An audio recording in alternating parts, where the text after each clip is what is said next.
Giants game from the Dolphin Club in the driverless car.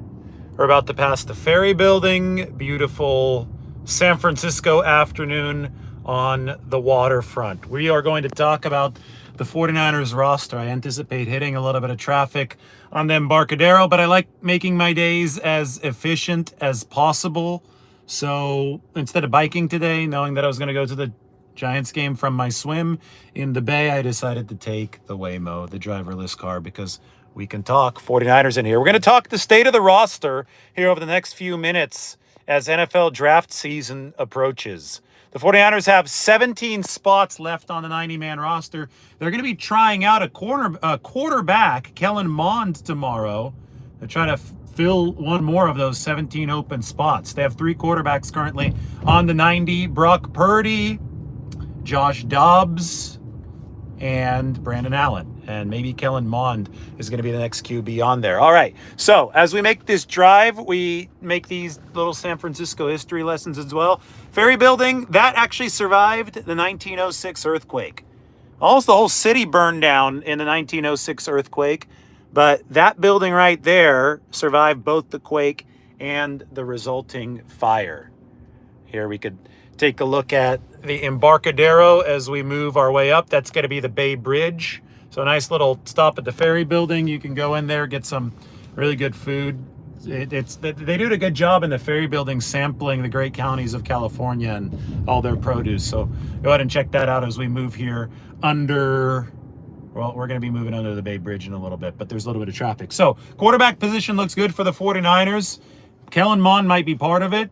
I think if he shows anything tomorrow and he agrees to sign on to the 90-man roster, you can do a lot worse with your 4th quarterback spot. So that's something that the 49ers can go for tomorrow. Running back position, obviously they just added Patrick Taylor Jr., formerly of the Green Bay Packers. I think that he might be able to be Kyle Juszczyk's backup. It's the tallest running back that they've had in the Shanahan era at 6'2", and he has some good pass blocking reps on tape. So when you look at who's going to replicate Kyle Juszczyk if Kyle Juszczyk is not available at any point in time, it used to be Ross Dwelley. Dwelley's not on the team anymore. Juszczyk is 6'2". The same type of body type might belong to one of the 49ers running backs, Patrick Taylor Jr., who they just picked up from free agency, formerly of the Green Bay Packers. All right, everywhere that you turn in San Francisco, there's a spectacular view. This time you have the Bay Bridge, the San Francisco-Oakland Bay Bridge, constructed in the late 30s. Palm trees are framing our shot here. The island that you see the bridge go into, there's a tunnel. That is Yerba Buena Island. That is the natural island. There's a man-made island next to it called Treasure Island, which they are now redeveloping. So we're going to roll under the Bay Bridge. You might be guessing it right. I am headed to the Giants game with Casper here driving. We're going position by position. I'm happy to say that I'm getting quite good at this. Don't even have to look at my notes, and I could let the car drive while we head forward. Tight end. I saw so many ridiculous questions. Why did the 49ers sign a tight end a year after they drafted 2? They drafted Cam Latu and Braden Willis. Well, they signed a tight end, Eric Subert, because you're always trying to add talent to your team. And they've carried 4 tight ends on the 53-man roster consistently under Kyle Shanahan. So why not sign a tight end when Cam Latu is far from a sure thing? When Charlie Werner, who was your tight end 2 last year, left to the Atlanta Falcons, it's almost mandatory to sign a tight end if you're the 49ers. So they brought in a veteran who's been with 10 teams.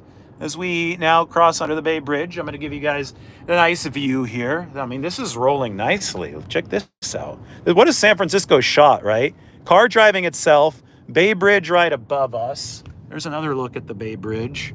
And Giants game coming on the way. So Eric Subert is the latest addition to the 49ers. The tight end, they needed another tight end. It's not just about George Kittle.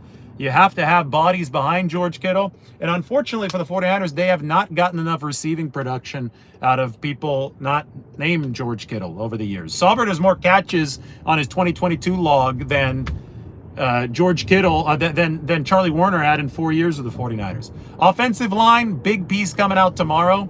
So be sure to check that one out. That's going to be my look at the 49ers offensive line in depth, what they can do through the draft. I like to look at 10 offensive linemen to make this unit better. They have established a solid floor along the offensive line, and now it's about raising the ceiling of the offensive line for the 49ers.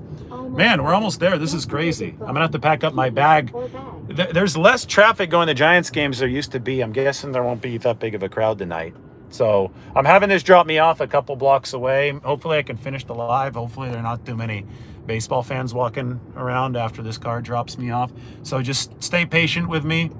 Hopefully we can sit down, quickly talk about the defense, although it does look like there are a lot of fans. Yeah, I'm going to be dropped off right here. So here, give me a second and we will make this work, okay?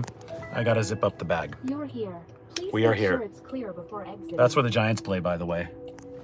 All right. Give me 1 second as we get on out of here.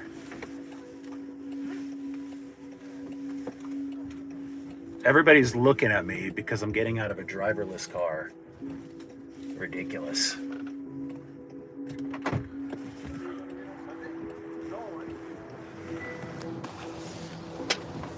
But you guys will be able to see the driverless car as it does drive off. So that's what it looks like. There you go. Well done, right? Now this thing can drive by the game. Somebody said to flip off those people. I'm nicer than that. We'll keep it classier while we're here. All right, I'm gonna put this bag down. And we're going to finish. What are we doing? Talking 49ers before I go into the game. I got to go quick. The game's already started. 49ers defensive line, they've retooled the whole unit. It's going to be a good unit, too. I think they've improved at every position, minus the Armstead position. But Malik Collins is a good player. And, you know, if Armstead is going to miss games, just like he's missed 13 over the past 2 years, they can get better there, too. Dre Greenlaw, probably starting the year on PUP, so the linebacker position. Good thing they got Devondre Campbell, and then I really think the 49ers are better at cornerback because when you look at that spot, the corner spot, you didn't trust who you had whenever Diamaro Lenore moved into the nickelback position last year on the outside, whether it be Ambry Thomas or whoever else. I think Isaac Yiadom could be a good player for the 49ers. So could be exciting for San Francisco there because Demo is the leader in the clubhouse for that nickelback position. So, I mean, in totality here, as I head into the ballpark, 49ers have, I think, raised the floor of their roster with free agency. They've overhauled some of the low floor positions, and defensive line was one of them. Now they're ready to take a big swing, a swing for the fences, if you will, in the NFL draft, the swing for the ceiling. I'm about to see people swing from McCovey Cove, headed to the Giants game. Thanks for joining, everybody. Take care.